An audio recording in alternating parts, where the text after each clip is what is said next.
is worth more? Art or life? Is it worth more than food? Worth more than justice?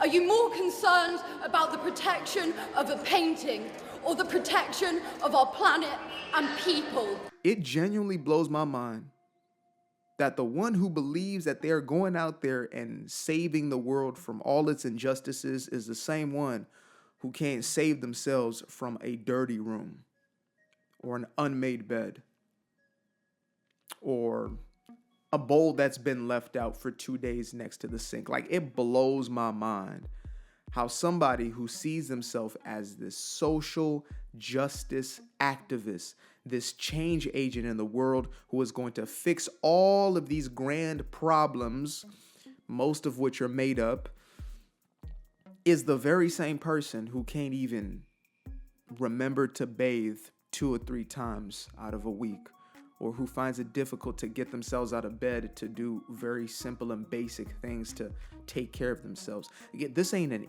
insult. This ain't me saying, haha, look at you. This is me genuinely saying, it seriously, it's mind-boggling for me to think to myself, the ones who are calling themselves, who are purporting themselves, who label themselves as activists are the very same ones, almost in every case, who can't even take care of themselves. It's the same to me as like lifetime politicians, right? They're going to tell business people how to run businesses when they themselves have done nothing but campaign their entire lives. They've done nothing but yap their entire lives. And you could say the same for me. All he does is yap. Yeah, professional yapping, right? I make music. I put out content. I talk that talk, written books, professional yapping. And yet these are the ones who say these grand ills of the world, we are going to solve those problems, but yet you can't even, like, this would be my requirement. If you're going to call yourself a social activist, which, by the way, I don't believe in modern social activism, and we're going to get into that. It's probably going to be the title of this video, actually. Before you tout yourself as the social activist who's going to go out there and change and eradicate all these systems and whatever else you're going to do, we need to be able to check your room. Just a simple check, just a thorough, simple check to see if the dishes that need to be put away have been put away, right? Has the bed been made this morning? Check, okay. Has there been some type of sweeping? When's the last time the sheets were washed? And when mama did it doesn't count. When's the last time you washed the sheets? Maybe it was never. So check never, right? Let's really get down to this, because this has been my biggest problem with modern day activism, or even what's, morphed into this woke culture, as we may call it. And this ain't a political conversation. This is a social conversation. It's just been politicized. This is a religious or a cult conversation, because that's what this woke movement has become. It's become a cult or a religion of sorts. That shouldn't be any surprise to anybody who's been even close, who even sniffed a cult in your life, right?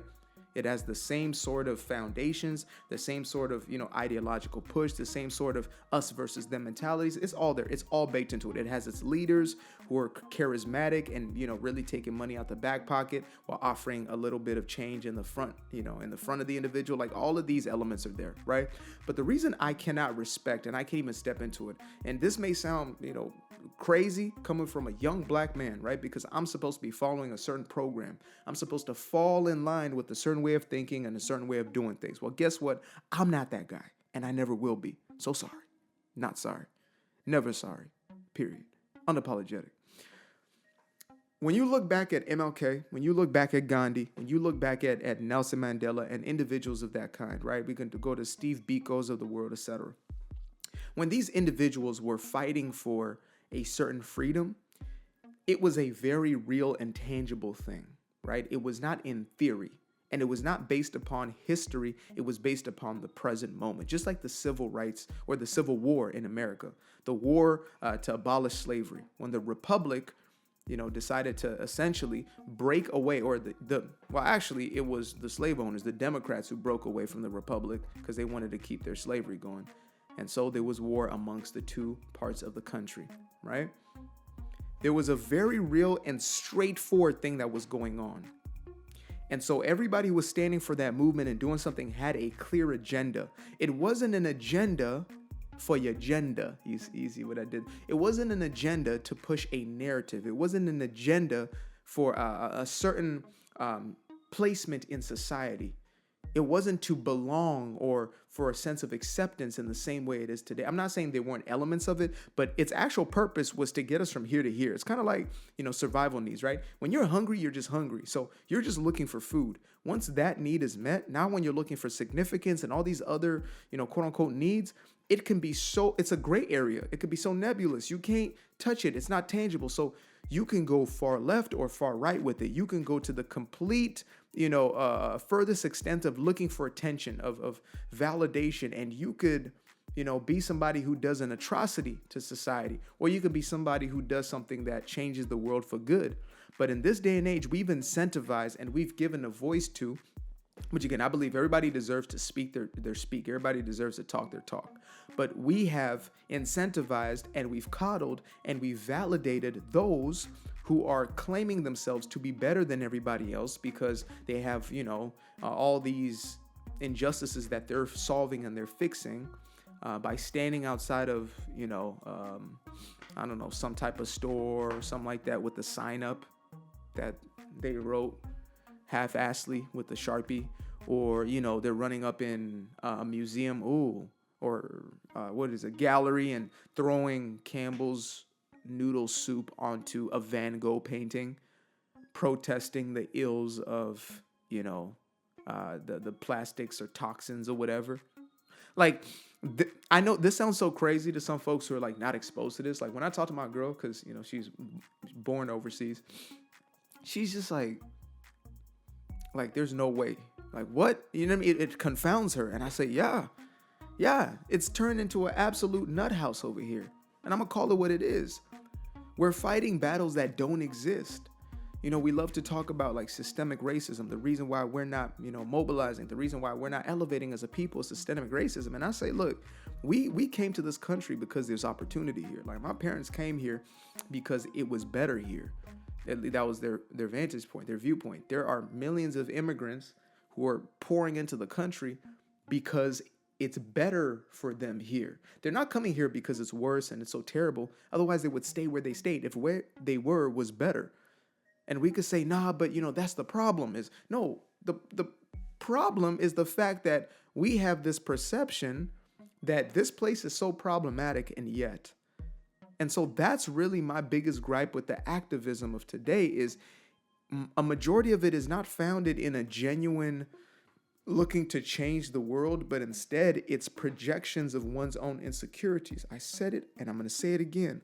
When an individual believes they're not worthy or they're not competent or capable of lifting themselves up, of doing something more in their life. For example, if you don't believe that you can create wealth and you believe you're going to be poor for the rest of your life, is it easier to, accept that those people are making decisions that are leading to wealth and you're not? Or is it easier to say they're only wealthy because the system is against me and so I have to fight the system? Which one's easier?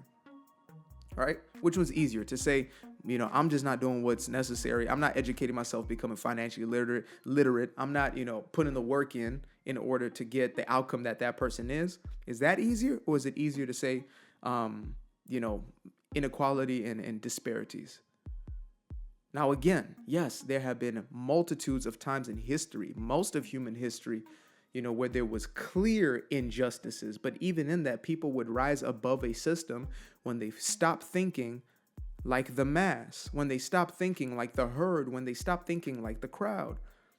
And folks think it's so trendy to be woke. They think it's so trendy, to be the social justice warrior, when really you're just thinking like the herd. You're really thinking like the mass. You go to most people, they have those beliefs of, undeservedness and unworthiness and not being able to have what they desire to have in life.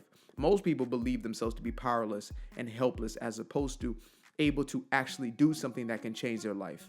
Well, I won't say most, I'll say many people. It's not hip and it's not trendy. It's simply avoiding the reality, which is your life is in your control. And it's funny because when you see the shift from like very, very, let's say far left into now more middle ground or more sane and rational thinking, it's usually when they get out of university or when they've been out for a while, or, you know, when they finally have to pay taxes, when they finally have children, something changes in their life where they finally have to face the reality of something, right? And they have to confront themselves and the decisions that they've made. Maybe sometimes it's when they're far gone and it's been 60 years later. I've seen people in comment sections of videos like, man, for 40 years, for 50 years, like I was, you know, completely gone to this woke mindset. And now they're finally realizing, man, I've been conditioned to believe this. I've been programmed against my very own good to believe that I can't do and I can't lift myself up. Like, you know, there's this saying like, lift yourself up by your bootstraps, and it's seen as a negative thing. It really blows my mind. I promise y'all, I sit over here confounded. Now, I'm thankful that I have a certain level of understanding to where I can dig deeper and look at my own levels of victim mentality and you know what I mean? And then project that. But still, I can't help but think to myself, like, damn, do you not see that? It's like, you know, there's like YouTubers, right? Or content creators who are talking about these injustices. I'm like, do you not realize that you're literally, you're speaking on a platform that was created for you, where you can make money by doing what you want to do, by talking, by doing what you love, by create. Like, are we not seeing what we're actually in and what we're doing? But that's what that mentality does to you when you become this quote unquote activist. You're always looking for something to fight because you're looking for a sense of purpose. You're looking for a sense of belonging within whatever said group. And so you're always looking for some problem. There has to be an issue somewhere for me to solve. Like Vanilla Ice once said, the great philosopher Vanilla Ice, if you got a problem, yo, I'll solve it. But instead of that, we're saying there is more problems, you know, and so I am the solvent. There's more problems and I'm gonna be the solvent, instead of, let me look at my life, let me solve those problems. And when I solve those problems, then the problems externally don't matter. Gandhi, who I'm sure maybe these activists don't like him anymore. Maybe he's canceled now, who knows? But he is said to be, you know, one of the greatest revolutionaries. Martin Luther King took his philosophy from Gandhi. Yes, they say Gandhi was a racist, but, you know, Martin Luther King obviously saw him as not a problem because he took his philosophy, or at least that part he didn't see problematic. But nevertheless, Gandhi was the one who was quoted as saying, be the change you want to see, right? And that's such a powerful, simple, cliche, yet powerful statement, and it stands as true for the rest of eternity. You must be the change. In order for your world to change, you must change. So if you are going to go out there and be somebody who's a change agent, then first take care of your own room, your own space. Then take care of your own house. Then take care of, you know, obviously yourself first, and then your family, and then take care of your community. You know what I'm saying? Like, don't jump out to I'm going to save the world. That's actually a place to hide. That's a place where you can hide from confronting your own personal experience. If you're really looking to change things, you have to begin at home within yourself. Not even with your folks. Don't, oh, you know, my parents just don't understand the plights of the world. No. Don't even start with them. Start with yourself. Be that change first. And if what you're standing on is truth and it's valid, then you will be able to make that difference. You become an actual leader. You start to do something, you know, God forbid you actually start an organization, a true organization, or you know, God forbid you become an entrepreneur and you actually add to the economy and you put money into the system to where you can create the opportunities that you want to create for the causes that you believe in. But no, instead of that, we're going to put in our bio activist and, you know, these are my causes right here. Somebody please love me. And I'm not, you know, I know I'm being facetious right there, but I do have a level of empathy when it comes to the effects of internalized trauma, the effects of unresolved trauma. When we do not heal from those traumas, we will we will always project them outwardly. And we will see life from a certain vantage point and a perspective. If we don't believe we're deserving of love, we don't believe we're deserving of success and prosperity, we're going to look to externalize that pain and that hurt, that you know, undeservingness onto the world. And so we want others to not have, instead of being able to celebrate others in their successes. It's a spirit of a hater for real. And I know it's not because you want to hate intentionally. It's just, you know, that's the byproduct. They say the road to heaven is oftentimes paved with good intent, or the road to hell, is paved with good intentions. You might have the best intentions in your heart, but it's still leading to hell, and your life has become a hell as a result. So that's why I don't believe in modern day activism, because it doesn't empower the individual, and so it actually doesn't empower the culture of the society. It validates the perceived weaknesses of an individual, and it keeps you in a victimhood mentality. And if that sounds far right, then it shows you just how, crazy we've gotten. If that sounds extremist, just to say a statement like that, common sense, we're cooked. I used to be afraid of the dark, a place unknown like a heart in their heart. I used to see my life in the bar. Now the kids unchained, every shackle is lost. 2 steps in the moonlight, 2 step in the daytime. You just know when it feel right. You got a feeling the time's not. See you through those shades that I just threw on. Through my lenses, you just can't do no wrong. I fell in love with myself again. I fell in love with myself. I fell in love with the sunshine. I fell in love with the light. I fell in love with the full moon. I fell in love with the night. I can see